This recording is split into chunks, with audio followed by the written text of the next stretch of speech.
நான் போடுற வீடியோ உங்களுக்கு உடனடியாக மெசேஜ் வரும் என்றால் சப்ஸ்கிரைபர் பண்ணுங்க, பெல் பட்டனை கிளிக் பண்ணுங்க. வாங்க வீடியோக்குள்ள. வணக்கம் நண்பர்களே.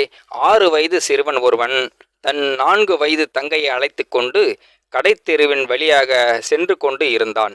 ஒரு கடையின் வாசலில் இருந்த பொம்மைகளை பார்த்து தயங்கி நின்ற தங்கையை பார்த்து எந்த பொம்மை வேண்டும் என்றான்.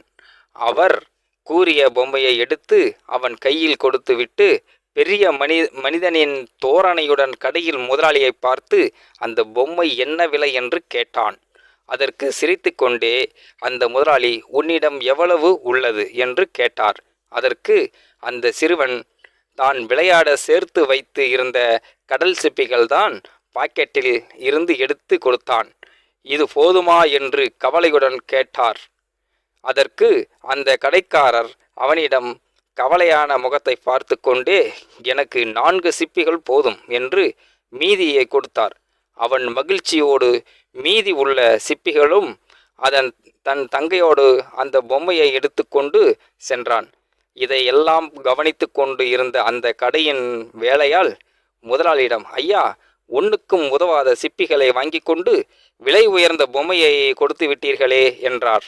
அதற்கு அந்த முதலாளி அந்த சிறுவனுக்கு பணம் கொடுத்தால்தான் பொம்மை கிடைக்கும் என்ற புரியாத வயது. அவனுக்கு அந்த சிப்பிகள் தான் உயர்ந்தவை. நாம் பணம் கேட்டால் அவன் எண்ணத்தில் பணம்தான் உயர்ந்தது என்று மாற்றம் வந்துவிடும். அதை தடுத்து விட்டேன். மேலும் தன் தங்கை கேட்டவற்றை தன்னால் வாங்கித்தர முடியும் என்ற தன்னம்பிக்கையும் அவனுக்குள் விதைத்து விட்டேன்.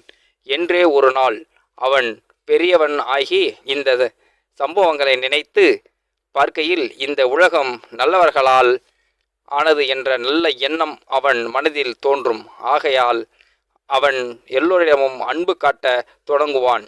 உலகம் அன்பினால் கட்டமைக்கப்பட வேண்டும் என்ற அன்பு என்ற ஒரு வார்த்தையில்தான் இன்னும் இந்த உலகமும் உயிரினங்களும் வாழ்ந்து கொண்டு இருக்கிறது.